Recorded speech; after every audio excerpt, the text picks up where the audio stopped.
ભારતીય જનતા પાર્ટીનો કાર્યકર્તા છન્નુમાં થયેલું ને એમ તો છન્નુમાં કેવું થયેલું કહો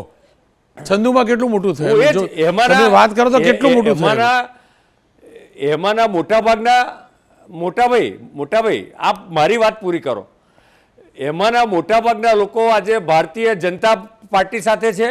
અને બાકીના લોકો રાજનીતિના દ્રશ્યમાંથી ક્યાંય ખોવાઈ ગયા છે અને તમે જુદા જુદા જે ત્રણ ઉલ્લેખ કર્યા પાટણ જુનાગઢ ને અન્ય તો એ પાર્ટીની વ્યવસ્થા અમારી જે ગોઠવાયેલી છે એ વ્યવસ્થામાંથી આ સોલ્યુશન આવે છે આજે ગુજરાતમાં દરેક જિલ્લા પંચાયત મહાનગરપાલિકા તાલુકા પંચાયત 95% બધે જ પાર્ટી એ પોતે સત્તાનું સુકાન સંભાળી રહી છે તો ક્યાંક નાની મોટી ગેરસમજ કંઈ હશે અથવા તો કોઈ પણ પ્રકારના ડિસ્પ્યુટ હશે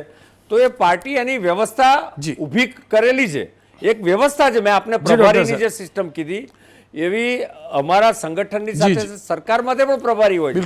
પણ મારો કહેવાનો મતલબ રોનકભાઈ એટલો જ છે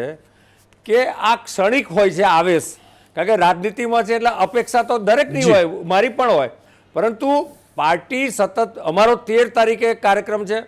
આવનારા સમયમાં સમગ્ર ગુજરાતમાં અભ્યાસ વર્ગ અને પ્રશિક્ષણ થવાનું તો કાર્યકર્તાનું ઘડતર સતત કરે છે તો ક્યાંક નાની મોટું આવું કંઈક થયું હોય યુવાન કાર્યકર્તામાં કે કોઈ જુનિયર કાર્યકર્તામાં તો એ તરત પોતે પોતાની જાતને સુધારી લે છે આ મારો કહેવાનો મતલબ